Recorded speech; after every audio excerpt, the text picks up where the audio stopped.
Hello friends, नमस्कार। स्वागत है आपका आज फोर्थ लेक्चर में।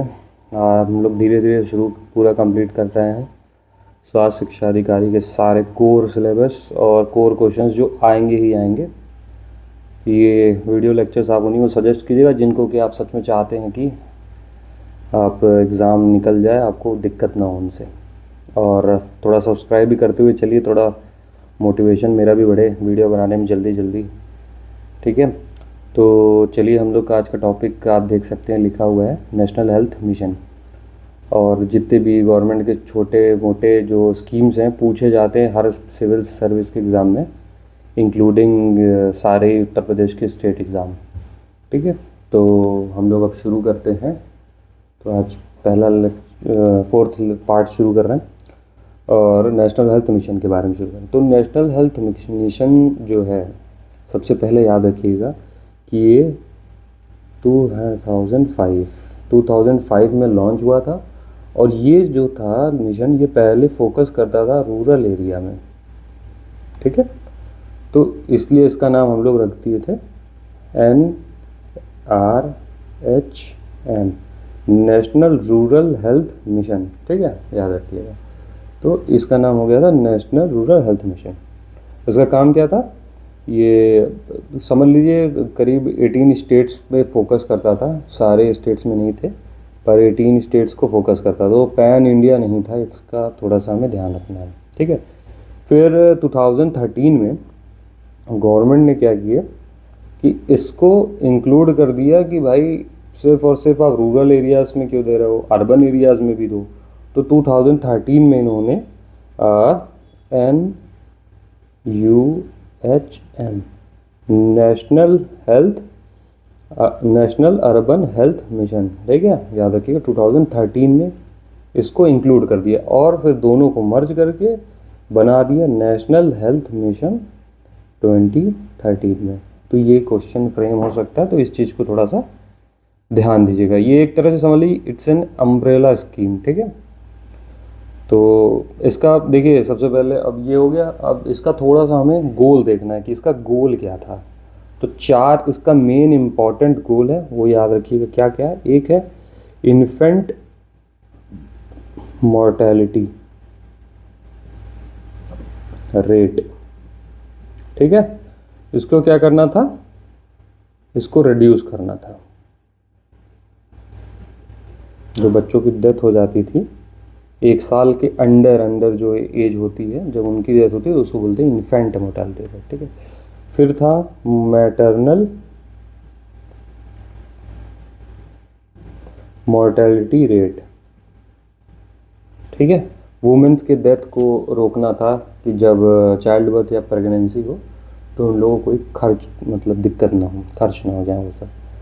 फिर है TFR यानी टोटल फर्टिलिटी रेट।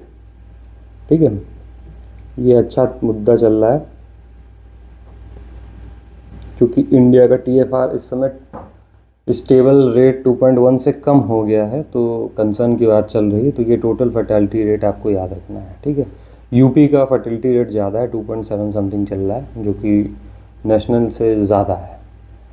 ठीक है, इसको मेंटेन करना। और चौथा ही हम लोग का था डिजीज़ कंट्रोल। ठीक है, डिजीज़ में पता है वो इंद्रधनुष वगैरह स्कीम आपने पता ही होगा। ठीक है, इंद्रधनुष स्कीम, तो ये सब आगे हम लोग डिजीज़ वाला पढ़ेंगे। तो अब देखिए ये हो गया हम लोग का नेशनल हेल्थ मिशन। अब इसमें कुछ टर्मिनोलॉजी है, जैसे इन्फेंट मोर्टेलिटी रेट किसे कहते हैं, ठीक है, मोर्टेलिटी रेट किसे कहते हैं, तो ये सब हम आगे बायोलॉजी वाले लेक्चर में डिस्कस करेंगे एक साथ। तो बायोलॉजी के भी क्वेश्चंस बहुत ज़्यादा पूछे जाते हैं। तो अब हम लोग नेक्स्ट शुरू करते हैं, जो भी मेजर स्कीम और इनिशिएटिव इस नेशनल हेल्थ मिशन के अंतर्गत चल रही है। ठीक है, तो शुरू करते हैं। पहला स्कीम हम लोग देखते हैं जो है जननी सुरक्षा योजना। क्या है जननी सुरक्षा योजना?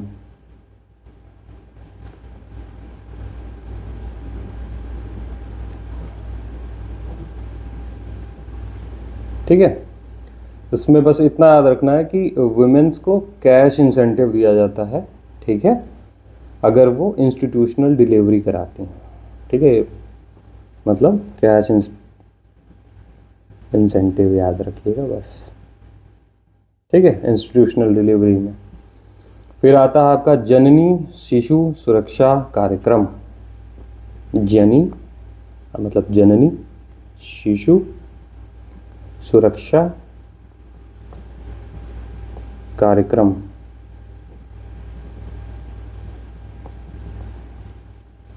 इसमें क्या है कि उसमें कैश इंसेंटिव दिया जाता था इंस्टीट्यूशनल डिलीवरी के लिए।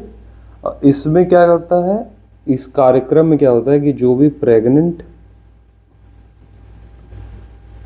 ठीक है, न्यूबॉर्न,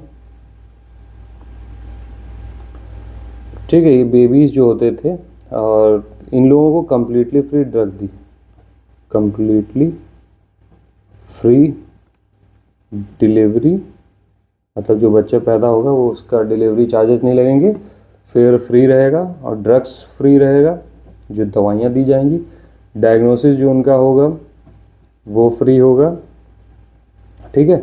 फिर ट्रांसपोर्ट, जो एम्बुलेंस वगैरह आएगी लेकर आएगी, उसका भी फ्री रहेगा, ठीक है। तो ये जननी सुरक्षा कार्यक्रम। तो कार्यक्रम में तो मतलब कार्यक्रम समझ रहे हैं, बहुत बड़ी चीज़ हो जाती है, तो कार्यक्रम ही हो रहा है पूरा, तो प्रेगनेंसी, न्यूबॉर्न, सब चीज़, दवाई, ड्रग्स ले आना, ठीक है, सब चीज़ फ्री हो जाएगी, ठीक है। अब हम लोग बात करते हैं दूसरा, रिप्रोडक्टिव एंड चाइल्ड हेल्थ। एक, दो, third, reproductive and child health. अभी हम लोग आगे बहुत कुछ पढ़ेंगे कि इंद्रधनुष में कौन कौन से वैक्सीन लगते हैं, बायोलॉजी में सब रहेगा। बच्चों को क्या दवाइयाँ खिलानी चाहिए, विटामिन ए का क्या होना चाहिए कंसंट्रेशन, प्रेगनेंसी में औरतों को कितना आयरन लेना चाहिए, ये सब आगे देखेंगे, ठीक है।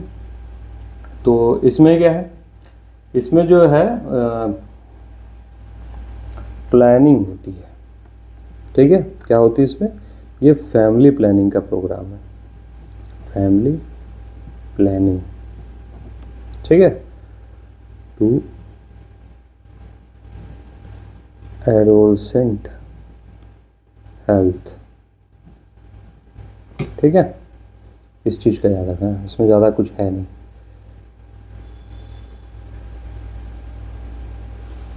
अब ये फोर्थ, ये इंपॉर्टेंट है, ये पूछ सकता है, इसको स्टार मार लीजिएगा। ये क्या है, home based newborn care. Home based newborn care में क्या है देख लीजिएगा, कि इसमें होता है क्या कि जो आशा हमारे वर्कर्स हैं, ठीक है, ये विजिट करती हैं, विजिट्स न्यूबॉर्न, ठीक है, at home on specific days. और कौन कौन से डेज हैं याद रखिएगा, फर्स्ट, पहला दिन बच्चा पैदा होने का, थर्ड दिन, 7th दिन, 14th day, 21st day, 28th day and 42nd, ठीक है। बच्चे को चेकअप करने के लिए ये याद रखना है, कितना कौन सा डेट है आपका, फर्स्ट है, थर्ड है, 7th है, 14th है, 21st है, 28 है, 42 है, ठीक है। 7 दूनी 14, 14 दूनी 21, 21 7 28, ऐसे याद रखिएगा, ठीक है। 7 के मल्टीपल में पहला दूसरा नहीं है, पहला हो जाएगा फर्स्ट, सेकंड हो जाएगा थर्ड, फिर 7 का मल्टीपल चालू हो जाएगा, 7th, 14th, 21st, 28, फिर उसके बाद 42, यहाँ मल्टीपल टूट जाता है 7 का, ठीक है। तो ये हम लोगों को याद रखना है, ठीक है, ये थोड़ा ज़रूरी है, ये मैंडेटरी है विजिट, ठीक है। और बाकी का हमने ऊपर आपको पढ़ाई किया, तो ये जो है ये इम्पोर्टेंट क्वेश्चन है, मतलब ये प्रोग्राम्स है। तो अब शुरू करते हैं हम लोग अगला टॉपिक। बाकी के जो भी ड्रग्स वगैरह चलेंगे, कुछ दवाइयाँ दी जाती हैं, वो सब हम लोग बायो में बायोलॉजी सेक्शन में पूरा कवर कर लेंगे आपके साथ। चलिए तो आगे चलते हैं, हम लोग थोड़ा आगे वाला सेक्शन और देखते हैं। ठीक है, इसमें क्या देखेंगे हम लोग, पढ़ेंगे फैमिली प्लानिंग, पढ़ेंगे क्या, फैमिली प्लानिंग।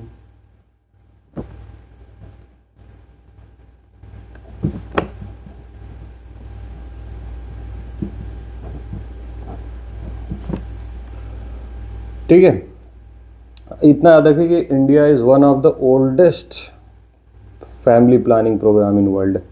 मतलब इसके पहले दुनिया में कोई भी ऐसा देश नहीं था जो कि फैमिली प्लानिंग के लिए कोई स्कीम या कुछ पहल उठाया था, वो इंडिया था। ठीक है, तो इतना याद रखिएगा। अब ये कब हुआ था हम ऐसे ही बता देते हैं, 1952 से फैमिली प्लानिंग का कॉन्सेप्ट शुरू हुआ था। ठीक है, और ये कैसे स्टार्ट हुआ था, ये ऊपर जो हमने आपको पढ़ाया था सारे तीनों, उसमें रिप्रोडक्टिव एंड चाइल्ड हेल्थ जो था वहाँ से स्टार्ट हुआ था। वो धीरे धीरे धीरे धीरे इवॉल्व होते होते होते होते आगे बढ़ता गया। अब थोड़ा सा एक शॉर्ट फॉर्म है, उसको देख लीजिए। उसका नाम है RMNC+A। ठीक है, reproductive and maternal child health जो वाला जो स्कीम था उसी का एक पार्ट है। क्या था, RMNCH+A। ये क्या क्या है, इसका फुल फॉर्म देख लेते हैं। रिप्रोडक्टिव हेल्थ,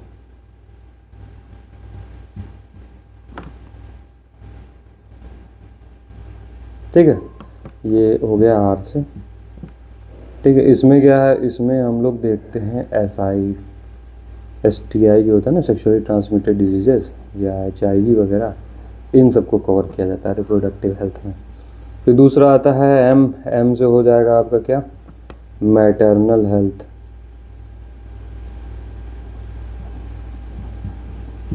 ठीक है, हमको पता है, आपको सबको पता ही होगा ये चीज़। फिर आता है न्यूबॉर्न, N से, न्यूबॉर्न के हेल्थ देखना भाई N से। फिर C से आ जाता है चाइल्ड हेल्थ। चाइल्ड और न्यूबॉर्न अलग अलग हैं, ये चीज़ याद रखिएगा। ठीक है, चाइल्ड हेल्थ में क्या आ जाएगा, इम्यूनाइजेशन वगैरह। A से क्या आ जाएगा, एडोलसेंस। ये जो है ये नया एडिशन है। ठीक है, एडोलसेंस का। ठीक है, एडोलसेंट हेल्थ A से। अब इसमें देखा जाता है कि वीकली आयरन कितना देना है, एमिनो फॉलिक एसिड कितना देना है। ठीक है, और हाइजीन वगैरह देखना है वुमेंस में, मेंस्ट्रुअल हाइजीन वगैरह। अब कुछ हम लोग देखते हैं modern contraceptive methods. Family planning है तो कॉन्ट्रासेप्टिव्स तो आना ही चाहिए ना फैमिली प्लानिंग में। तो कॉन्ट्रासेप्टिव मेथड्स ये पूछ सकता है एग्ज़ाम में। ठीक है, ये भी आपके लिए ज़रूरी हो जाता है। तो ऐसे ही देख लीजिए, हम ऊपर ऊपर से आपको ऐसे फटाफट बता देंगे, आपको आधे से ज़्यादा समझ में आ जाएगा। ठीक है, 2-3 तरीके होते हैं।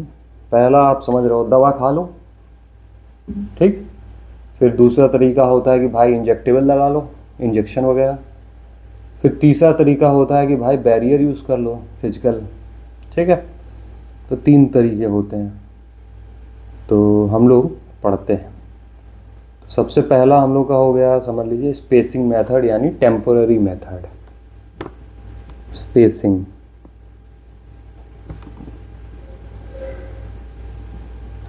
ठीक है, यानी टेम्पोररी मतलब टेम्पोररी है, मतलब इसको यूज़ करेंगे तो तुरंत के लिए। ठीक है, अगर आप बीच में 2 बच्चों के बीच में गैप चाहते हैं तो टेम्पररी मेथड यूज़ कीजिए।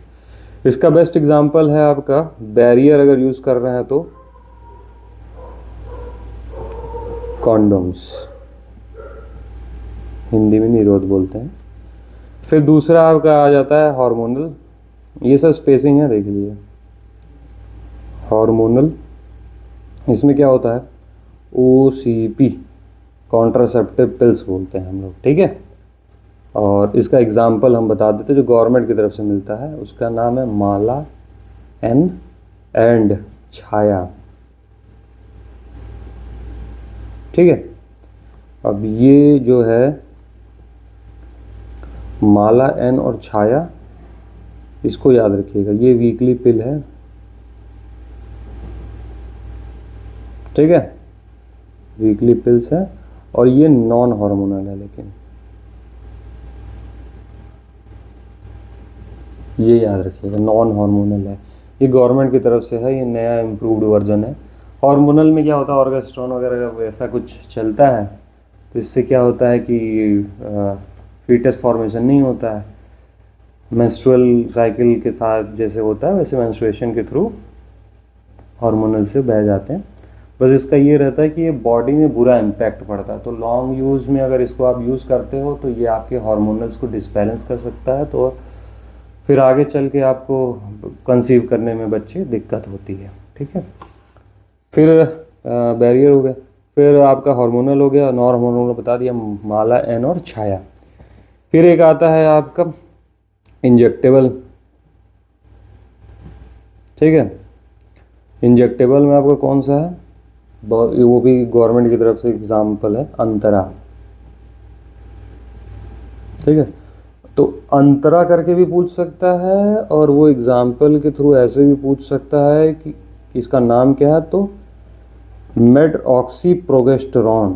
ठीक है, मेड ऑक्सी ROXY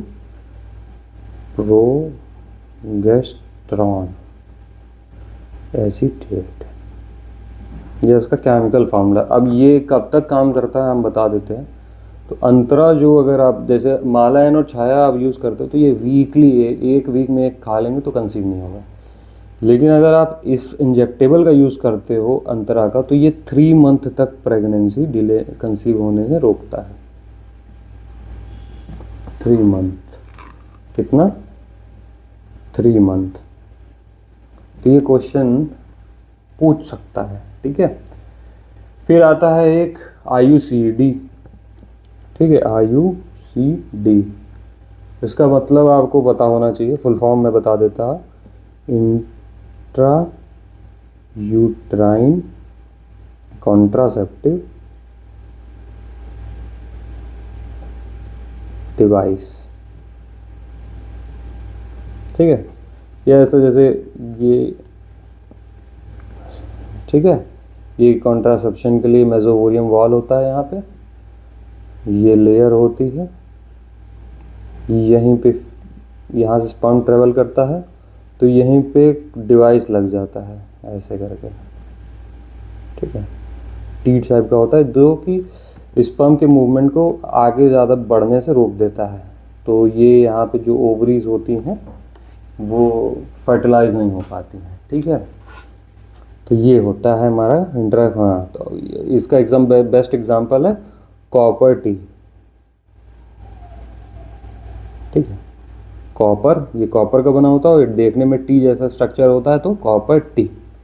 ठीक है, अब ये कितने साल तक रोक सकता है, ये करीब 10 साल तक प्रेगनेंसी को रोक सकता है। ठीक है, इसको 380A भी बोला जाता है। तो ये हो गया आपका टेम्पररी मेथड्स। अब हम लोग बात करेंगे परमानेंट मेथड्स पे। तो परमानेंट मेथड्स क्या क्या हैं, शुरू करते हैं।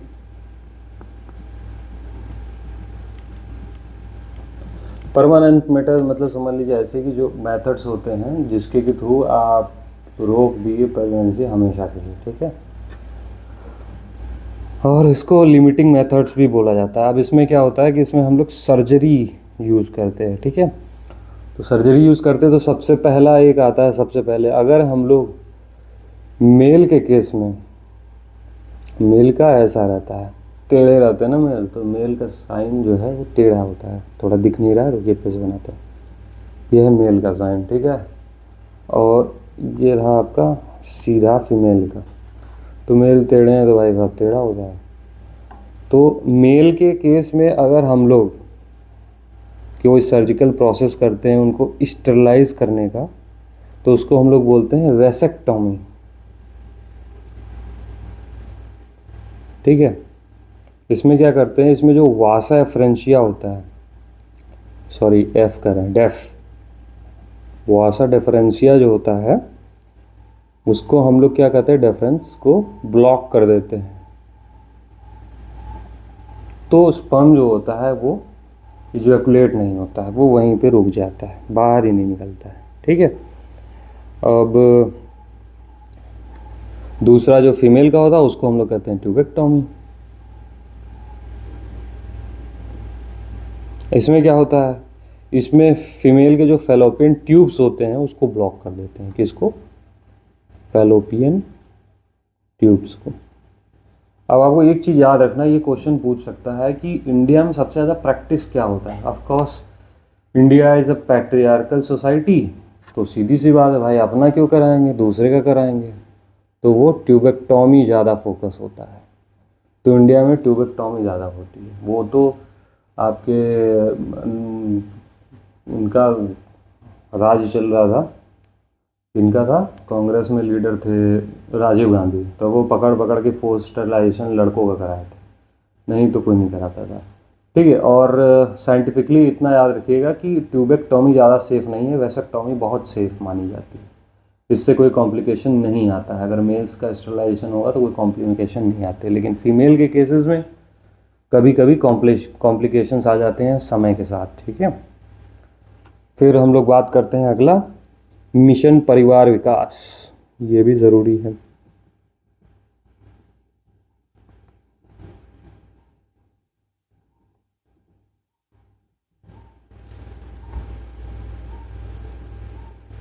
ठीक है।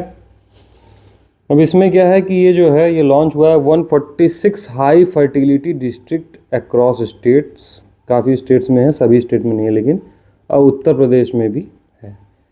ठीक है। अब इसका जो वो गोल था वो था कि TFR को 21 लाना। ठीक है। जो टोटल फर्टिलिटी रेट था उसको 21 पे लाना, 2.1 सॉरी 21 करते हैं, 2.1 पे लाना। ये याद रखिए, इसको कहते हैं रिप्लेसमेंट रेट। मतलब अगर ये रेट रहेगा तो ना पॉपुलेशन बढ़ेगी और ना ही घटेगी। अगर 2.0 हुआ तो पॉपुलेशन धीरे धीरे डिक्लाइन होने लगेगा, 2.2 हुआ तो बढ़ जाएगा। ठीक है। तो अभी मिशन परिवार विकास पे थोड़ा सा रोक लाया गया है, क्योंकि अपना नेशनल जो फर्टिलिटी रेट है वो 2.1 से नीचे गिर के 2.0 पे आ गया है। ठीक है। तो और बाकी जो कुछ हाई फर्टिलिटी डिस्ट्रिक्ट्स हैं जैसे यूपी बिहार, ये सब बहुत पॉपुलेशन है, तो इन लोगों का TFR कम करने के लिए ये चलाया जा सकता है। ठीक है। कोई दिक्कत तो नहीं होनी चाहिए हमारे ख्याल से।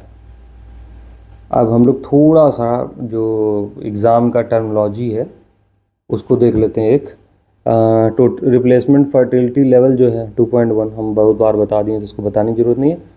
अगला है उन्मत्त नीड। ठीक है।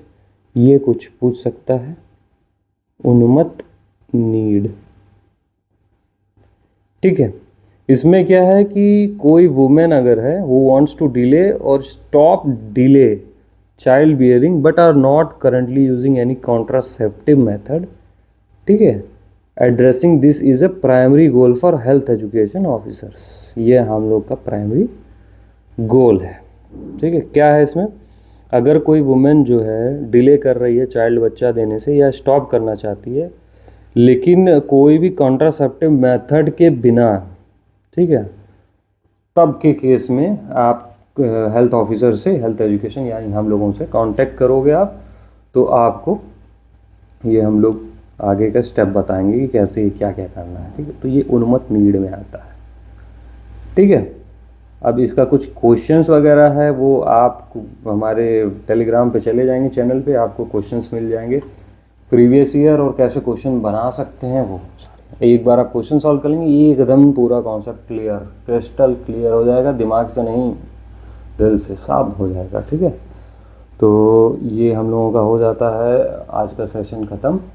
मिलते हैं नेक्स्ट सेक्शन में, जो कि कोशिश करूँगा कल नहीं परसों स्टार्ट एक और बनाने के लिए आपके लिए। ठीक है। और बस ये याद रखिएगा कि इसको आप थोड़ा सा कोशिश करिए, तो शेयर तो मत करिएगा, पर जो देख रहा है वो सब्सक्राइब कर दे, शेयर मत करिए। क्योंकि देखिए हमको अच्छे से पता है कि पेपर का पैटर्न चेंज होता है। आयोग की नज़र अगर पड़ जाती है कि कोई डिकोड कर लिया है अगर क्वेश्चन पैटर्न को, तो वो कोशिश करता है कि क्वेश्चन पैटर्न को चेंज कर लिया जाए।